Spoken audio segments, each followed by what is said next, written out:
찬송가 366장으로 찬송하겠습니다. 366장 찬송입니다.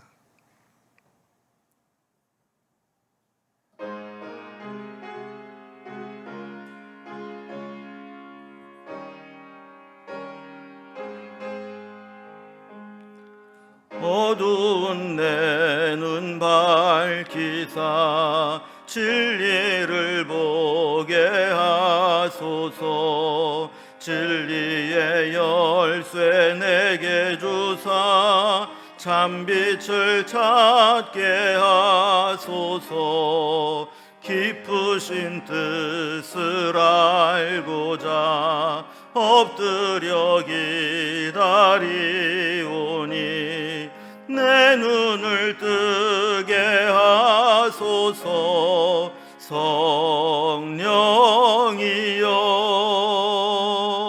막혀진 내 귀 여시사 주님의 귀한 음성을 이 귀로 밝히 들을 때에 내 기쁨 한량 없겠네. 깊으신 뜻을 알고자 엎드려 기다리오니 내 귀를 열어주소서.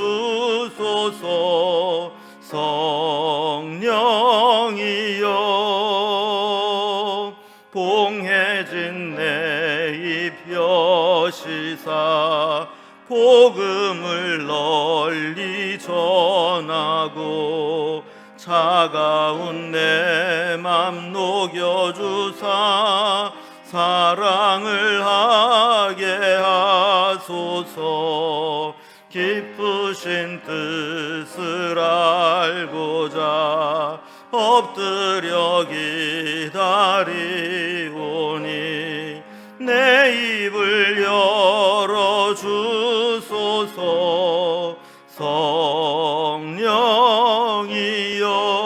성령이여. 오늘 함께 나눌 하나님 말씀은 구약성경 예레미야서 37장 1절에서 10절까지 말씀입니다. 예레미야 37장 1절에서 10절까지 말씀을 제가 봉독하겠습니다. 요시야의 아들 시드기야가 여호야김의 아들 고니야의 뒤를 이어 왕이 되었으니 이는 바벨론의 느부갓네살 왕이 그를 유다 땅의 왕으로 삼음이었더라. 그와 그의 신하와 그의 땅 백성이 여호와께서 선지자 예레미야에게 하신 말씀을 듣지 아니하니라.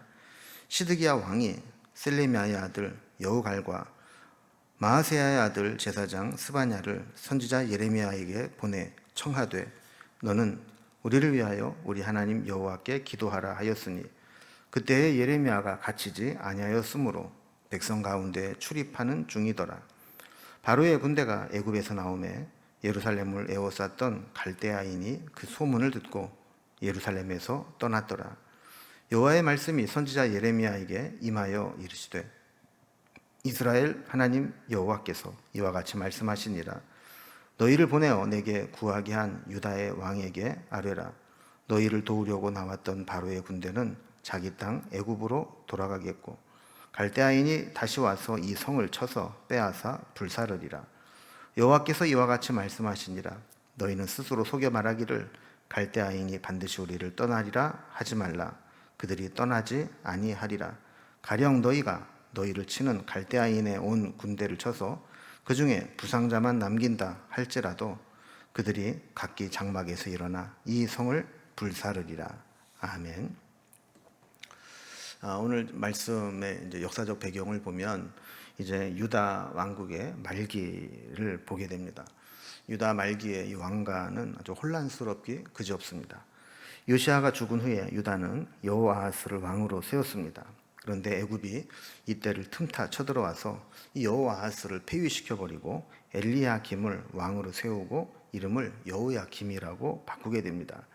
우리가 36장에 살펴본 내용이 여호야김이 왕으로 있을 때 있었던 일입니다. 그런데 여호야김이 왕이 된 지 11년에 바벨론이 쳐들어와서 여호야김을 포로로 붙잡아가고 그의 아들 여호야긴, 다른 성경에서는 여고냐 고니야라고도 하는 이를 왕으로 앉혀놓고 가게 됩니다. 그러나 여호야긴을 왕으로 세운 지 석 달 열흘 만에 바벨론은 다시 그를 폐위시켜버리고 숙부이면서 요시아의 아들인 시드기야를 왕으로 세우게 됩니다. 자, 이것은 36장 30절에 여호야김에게 그의 후손 중에 더 이상 왕 위에 오를 자가 없을 것이라 예언한 말씀이 이루어지는 것이죠. 자, 그러다가 결국 시드기야 11년에 바벨론에 의해 유다는 완전히 멸망을 당하게 됩니다. 그러니까 말이 왕이지 이 나라가 힘이 없으니까 주변 나라에 의해서 왕이 세워지기도 하고 폐위되기도 하고 또 다른 왕을 세우기도 하고 이런 일들이 일어나게 되는 겁니다. 강대국들의 입맛에 맞게 왕을 세우고 자기네들 뜻대로 간섭을 하려고 했던 거죠. 마치 구한말 우리나라 상황과도 비슷한 상황입니다. 오늘 본문은 바벨론 군대가 다시 침공을 해서 예루살렘을 포위하게 될 때 왕이 시드기야 왕이 예레미야에게 사람을 보내서 기도를 요청하는 장면이 나오게 됩니다. 그러나 이 기도를 요청한 것은 정말 그가 회개하고 하나님을 의지했다는 것이 아니라 어떤 방식으로든 이 위기를 좀 모면해 보려고 하는 기회주의적인 그런 기도의 요청이었습니다. 그러나 이런 위기 모면형 기도로는 바벨론의 침공의 위기에서 벗어날 수가 없었죠. 그래서 오늘 본문은 이런 내용으로 우리에게 보여주고 있는데 한번 단락별로 구분을 좀 해보겠습니다. 먼저 1절과 2절에 보면 왕이 된 이 시드기야는 근본적으로 하나님 말씀 듣기를 거부하는 그런 신앙적 성향을 가지고 있었다라는 것을 설명합니다. 3절에서 5절까지는 바벨론의 침공으로 인해서 시드기야는 하나님 말씀을 듣지는 않았지만 위기를 모면하기 위해서 예레미야에게 사람을 보내서 기도를 요청하게 됩니다. 기도의 응답이었는지 바벨론은 애굽의 군대가 일어나는 것을 보고 일시 회군해서 돌아가게 되죠.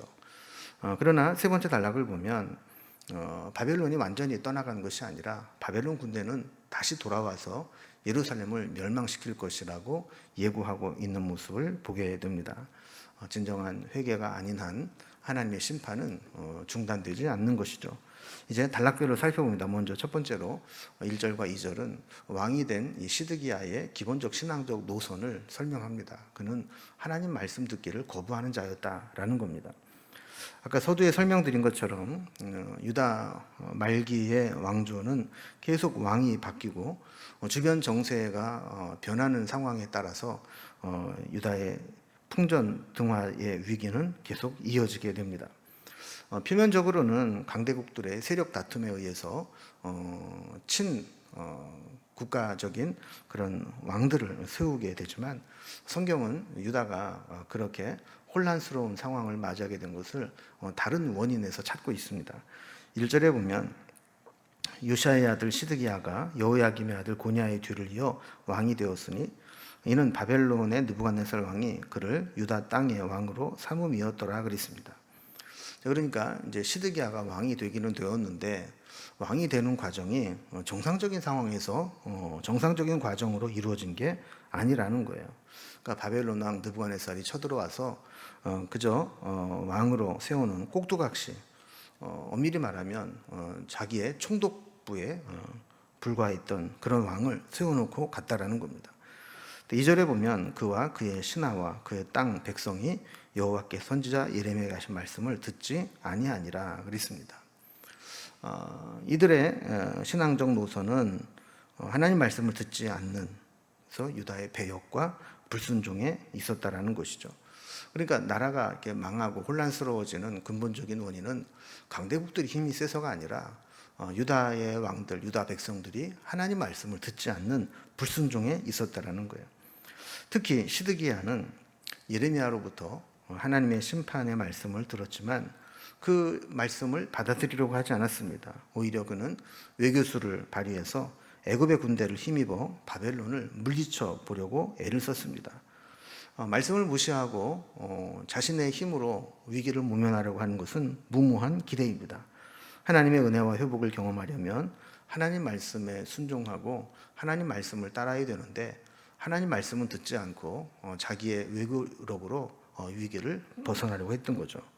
그래서 3절 말씀을 두 번째 단락을 보면 시드기야는 예레미야에게 기도 요청을 하고 또 애굽의 군대를 요청해서 바벨론 군대를 일시적으로 물러가게 합니다.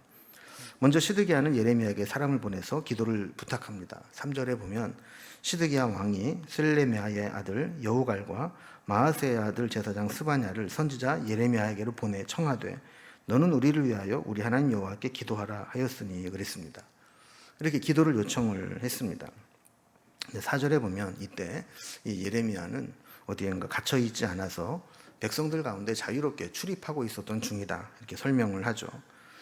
히스기야 때도 아수르가 침략을 해왔을 때 이사야 선지자에게 기도를 요청했고 이사야 선지자가 하나님 앞에 기도할 때 아수르의 군대 18만 5천 명을 물리친 적이 있었습니다.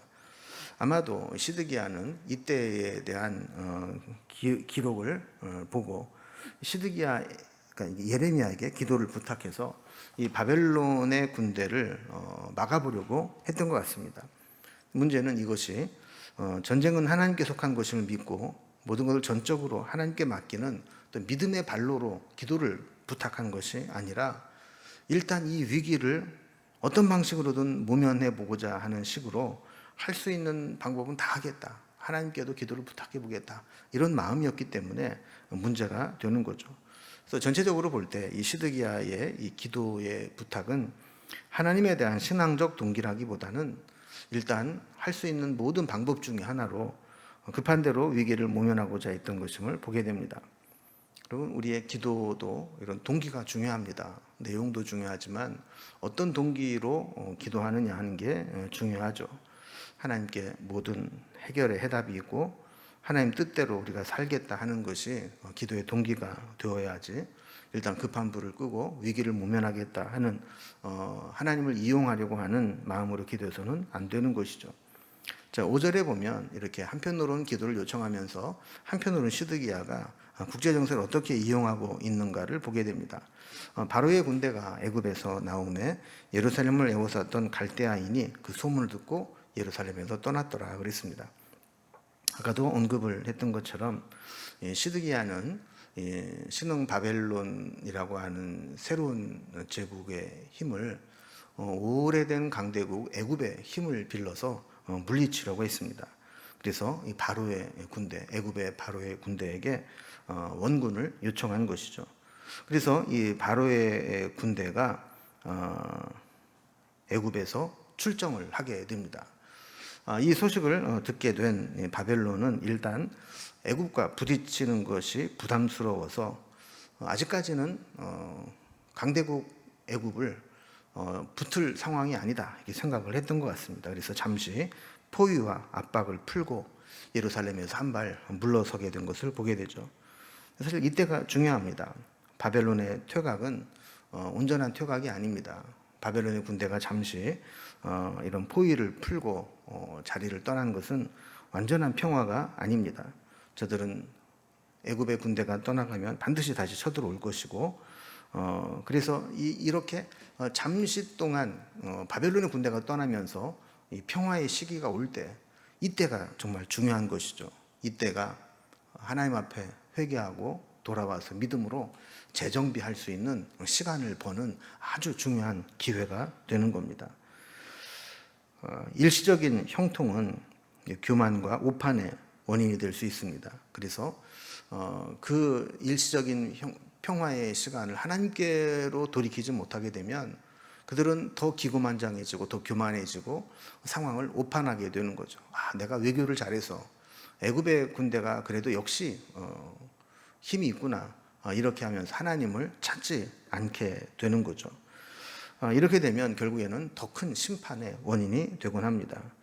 그래서 우리가 철저하게 회개하지 않은데도 불구하고 형통이 주어지게 될 때 그것은 하나님의 은혜가 아니라 오히려 더 큰 심판을 받을 수 있는 유혹이다 하는 판단을 해야 되는 겁니다.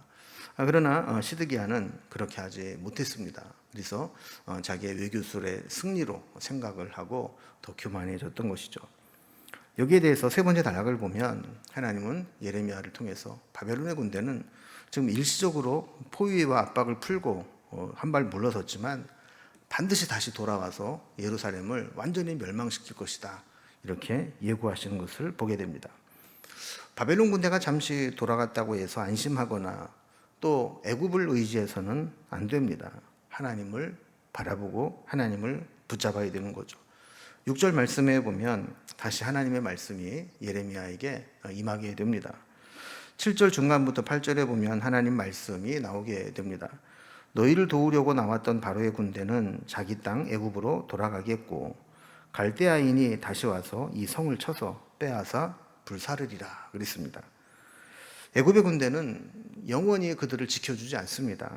곧 다시 철수하여 돌아갈 것이고 그 애굽의 군대가 돌아가게 되면 바벨론은 다시 침공할 것인데 이때 바벨론의 군대는 포위하고 압박하는 정도가 아니라 완전히 예루살렘을 쳐서 함락시키고 빼앗고 불살라 버릴 것이라는 것입니다. 괜히 애굽만 믿고 헛된 기대를 한 결과가 바로 이렇게 되는 것이죠. 9절에 보면 바벨론이 떠나갈 것이라는 말을 들려도 믿지 말라라고 이야기를 합니다. 그러니까 저들은 어떤 기대가 강하면 이런저런 소문이 퍼지게 되는데 그래도 하나님이 우리를 지켜줄 것이다. 이전에도 바벨론이 떠나간 적이 있지 않느냐 이러면서 헛된 희망을 갖게 만드는 말들이 돌게 될 텐데 그런 말이 들려도 믿지 말라는 겁니다. 그들은 절대 떠나지 않을 것이라는 거죠. 10절에 보면 이런 소리가 또 들릴 수 있다라는 겁니다. 저들이 부상병만 남는 상황이 올 것이다. 이렇게 소문이 난다 할지라도 믿지 말라는 겁니다. 그들은 각기 장막에서 일어나서라도 예루살렘을 불사르고 그 땅을 함락할 것이다 라고 말씀하는 겁니다. 저는 말씀을 보면 사람들은 하나님보다는 주변 정세나 군사력이나 외교력을 더 의지합니다. 그러나 하나님의 사람에게는 하나님의 말씀이 더 중요합니다. 우리는 위기의 때에 허망한 낙관론의 마음을 빼앗겨서 회개할 기회를 놓쳐버리고 자만에 빠져서는 안 됩니다. 하나님 말씀을 통한 정확한 현실 인식이 없으면 우리는 잘못된 판단, 오판을 하고 교만에 빠지기가 쉬운 거죠. 또 마음으로 간절히 원한다고 지성이면 감천이라는 말처럼 우리가 마음에 원하는 것이 이루어지는 게 아닙니다. 그래서 참된 신앙인은 내가 기도했으니 잘 될 거야. 내가 하나님의 자녀이니 나는 무조건 잘 될 거야.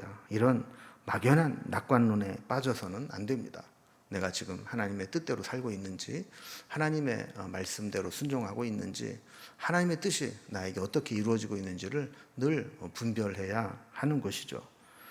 이제 오늘 말씀과 같이 우리는 하나님의 말씀보다 자기를 의지하기 쉽지만 우리는 그때마다 내 힘과 능력을 내려놓고 하나님만 의지하고 또 나에게 위기 가운데 잠시 평안의 때를 만나게 될 때 그때가 회개하고 신앙적으로 정비할 때임을 기억하고 오늘도 우리의 신앙을 다시 한번 돌아보고 정비할 수 있는 그런 기회가 될 수 있기를 주님의 이름으로 기원합니다. 기도하겠습니다. 하나님 아버지, 오늘도 저희들에게 말씀을 통해서 우리가 정말 의지해야 될 것이 무엇인가를 깨닫게 해주시니 감사합니다. 살다 보면 내 경험, 내 지식, 내가 쌓아놓은 인맥, 내 주변에 있는 사람들 이런 것들을 의지하기 쉽지만 우리가 의지하고 바라보고 붙잡아야 할 것은 오직 하나님 한 분뿐임을 다시 한번 기억하게 하시고 하나님만 의지하고 살아갈 수 있도록 도와주시옵소서. 행여라도 하나님께서 우리에게 잠시 일시적인 형통을 허락하실 때 그것 때문에 자만하지 않게 하시고 그때가 우리로 하여금 우리의 신앙을 정비하고 하나님께로 돌아갈 기회를 얻는 때임을 깨달아 알 수 있도록 인도해 주시옵소서.